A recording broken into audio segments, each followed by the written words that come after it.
Salut à tous et bienvenue dans cette nouvelle vidéo. On se retrouve aujourd'hui pour découvrir un smartphone totalement méconnu en France.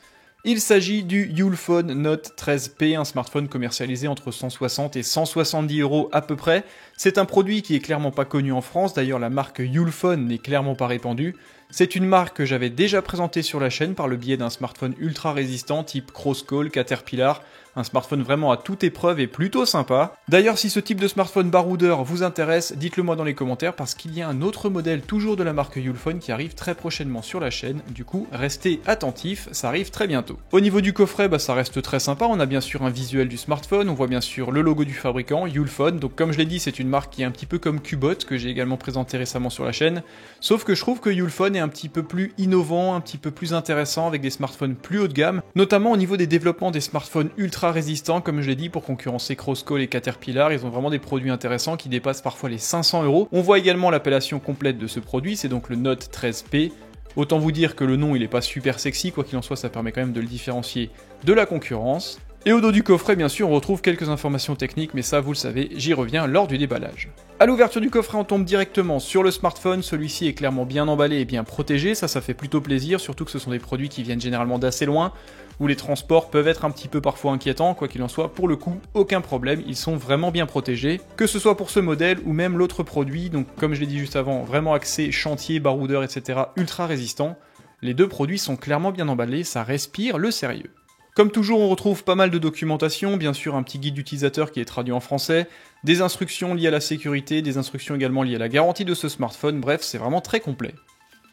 Vous retrouverez en plus une coque de protection fournie d'origine, ça c'est vraiment très sympa, surtout qu'avec ce type de modèle et de marque un petit peu exotique, il est clairement exclu de trouver des accessoires dans les commerces physiques en France, que ce soit à la Fnac, chez Darty, etc. Même sur Amazon, c'est un peu compliqué de trouver des accessoires compatibles Ulfone, donc là, aucun souci, vous aurez une coque de protection fournie d'origine pour protéger votre smartphone dès l'achat, et celle-ci en plus semble être de bonne qualité avec un petit design plutôt sympa. Au niveau des accessoires, on retrouvera un câble de chargement USB-A vers USB type C, celui-ci semble être plutôt court hélas, quoi qu'il en soit il a le mérite d'être fourni et d'être plutôt costaud visiblement. Vous retrouverez également dans le coffret un bloc de chargement d'une puissance de 10 watts, c'est pas forcément extraordinaire, d'autant plus que le smartphone embarque une énorme batterie de 5180 mAh, du coup de 0 à 100% c'est quasiment 2h30 voire 3h en utilisant le bloc chargeur fourni d'origine, mais encore une fois à moins de 170 € c'est clairement compréhensible. Et bien évidemment il n'y a pas d'écouteurs fournis avec ce smartphone, d'ailleurs comme vous le savez peut-être depuis novembre ou décembre 2021 la législation française qui imposait aux constructeurs qui vendent des produits type smartphone en France d'obligatoirement mettre un kit main libre n'est plus applicable aujourd'hui. Du coup, il est très possible que dans le futur, Samsung, Apple, etc. suivent un petit peu ces autres marques chinoises et ne fournissent plus du tout d'écouteurs filaires.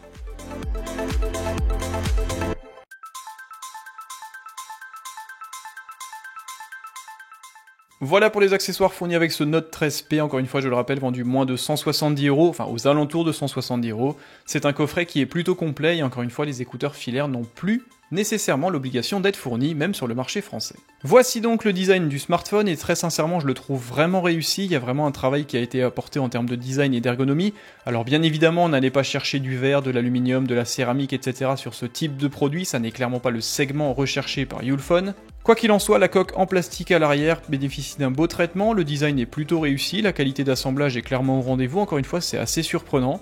Je trouve que ça respire le sérieux et je suis vraiment bluffé par le feeling ressenti par ce smartphone, car pour un produit à moins de 200 €, je trouve que c'est très sérieux. Donc au niveau de la coque arrière, on retrouve bien sûr le logo du constructeur, vous retrouvez également les petites informations de certification bien évidemment. Pour le reste, la coque est vraiment très jolie, je trouve que la couleur lui va très bien, c'est bien travaillé pour du plastique, je trouve que c'est vraiment du plastique de bon niveau et de bonne qualité. Et bien évidemment, dans le coin supérieur du smartphone, on retrouve l'intégration de ce module photo qui embarque deux capteurs photo. Alors bien évidemment, sur ce segment tarifaire, il est toujours délicat d'avoir des performances photo incroyables, quoi qu'il en soit. Le capteur principal de 20 mégapixels, optique à ouverture f1.8 est de fabrication Sony, il s'agit d'un Sony IMX 350, couplé à une focale de 25 mm, et sincèrement le résultat est plutôt intéressant encore une fois pour ce segment tarifaire. Les contrastes sont au rendez-vous, le piqué est plutôt présent, la gestion des couleurs est plutôt bonne. Bien évidemment, après ce type de smartphone a tendance à avoir du mal, notamment en cas de faible luminosité. La montée en ISO a tendance à détruire un petit peu la photographie, quoi qu'il en soit, de jour ça reste malgré tout très bon. Le second capteur photo quant à lui est encore une fois beaucoup plus modeste, c'est un capteur de 2 mégapixels seulement, destiné à faire de la photographie macro avec une zone de mise au point fixe à 4 cm, et cette optique offre une ouverture à f2.8, donc pas forcément très lumineuse. Quoi qu'il en soit, ça permet de faire des photos dans de bonnes conditions, plutôt intéressantes, même si forcément avec seulement 2 mégapixels, on ne va pas se mentir, la qualité n'est clairement pas au rendez-vous de ce qu'on a l'habitude d'avoir, notamment sur le marché français. Ne vous faites pas avoir par le troisième pseudo-capteur, c'est simplement un marquage dans la coque. Pour le reste, vous avez bien sûr un flash LED plutôt performant. Au niveau de la captation vidéo, forcément, ça n'est pas un smartphone ultra haut de gamme, donc pas de 4K 30 et 60 images secondes pour ce smartphone. Il sera limité, hélas, à du 1080p 30 images par seconde, mais encore une fois, c'est totalement cohérent par rapport au marché et au placement tarifaire. Et enfin, pour finir avec la partie photo et vidéo, au niveau du capteur frontal placé dans le poinçon directement dans l'écran, vous retrouvez un capteur de 16 mégapixels avec une optique à ouverture f2.2. Encore une fois, fabrication Sony, c'est le IMX481, et ce capteur frontal est d'ailleurs plutôt bluffant, d'autant plus qu'il est capable de filmer en 1080p à 30 images secondes également. Du coup, côté selfie, c'est plutôt sympa. Pour le reste, au niveau du design, sur la tranche du smartphone, on retrouve bien sûr l'intégration du bouton de contrôle volume plus et moins, vous avez également le bouton de démarrage qui fait également lecteur d'empreintes physiques, qui est d'ailleurs plutôt performant, et au niveau du placement plutôt cohérent. Sur la tranche inférieure, on retrouve une grille pour le seul haut-parleur de ce smartphone, vous avez également la connexion USB type C et un microphone extérieur. Sur la tranche opposée du smartphone, on retrouve le bouton propre à Ulefone, baptisé Custom Key, vous pouvez vraiment paramétrer ce que vous souhaitez, donc démarrer soit une application, démarrer l'appareil photo, etc. Bref, vous pouvez paramétrer ce que vous souhaitez directement dans les réglages du smartphone. Et vous retrouverez également le tiroir NanoSIM, dans lequel on pourra mettre 2 cartes NanoSIM plus une carte micro SD allant jusqu'à 1 Tera, ce qui est toujours très agréable. Et bien évidemment, chose de plus en plus rare en 2022, sur la tranche supérieure, on retrouve toujours une prise mini jack 3.5. Au niveau de la face avant de ce Ulefone Note 13P, on retrouve la pièce maîtresse de ce produit, c'est un bel écran de 6,5 pouces, technologie IPS LCD en définition Full HD+, donc du 1080 pixels, plutôt sympa encore une fois sur ce placement tarifaire, une densité de 405 pixels par pouce, ce qui est tout à fait honorable encore une fois pour ce prix. Et du coup, la finesse d'affichage est clairement au rendez-vous, la colorimétrie est bien gérée, la luminosité maximum est vraiment très bonne. J'ai vraiment été bluffé par l'écran de ce produit, vendu, je le répète, moins de 200 € sur le marché. Au niveau des performances, aucune surprise sur ce smartphone, il n'y a pas de gros processeur Snapdragon, on retrouve un Mediatek Helio G35. Vous retrouverez également un petit GPU baptisé GE8320, IMG, donc un petit GPU qui ne pourra pas gérer les gros jeux vidéo, les gros montages photo vidéo, etc. Quoi qu'il en soit, dans cette gamme de prix, c'est tout à fait cohérent. Vous aurez 4 Go de RAM et 64 Go d'espace de stockage d'origine avec, comme je l'ai dit avant, la possibilité de mettre une carte microSD allant jusqu'à 1 Tera.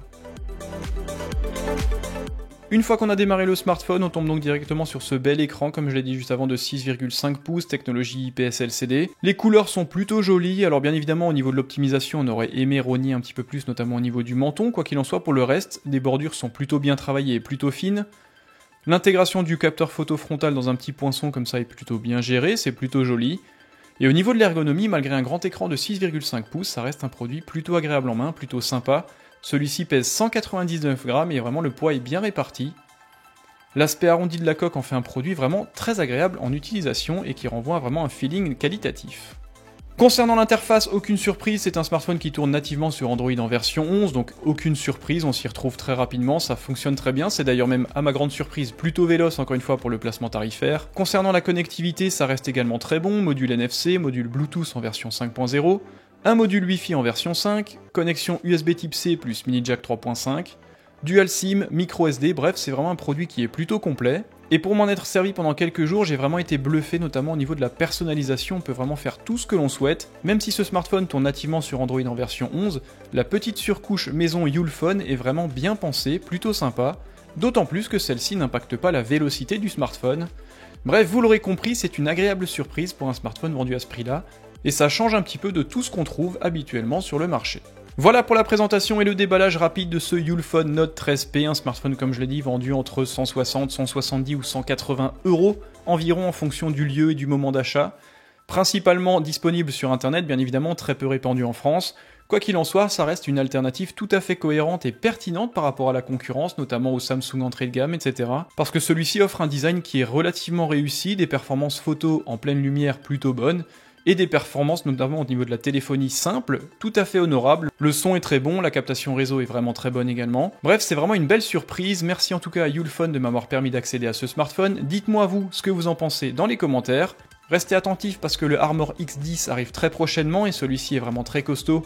Il est également proposé par Ulefone. Rejoignez-moi sur Twitter, sur Instagram et bien sûr abonnez-vous à ma chaîne YouTube, j'ai vraiment besoin de vous pour continuer cette aventure. Prenez soin de vous et à très bientôt, bye bye.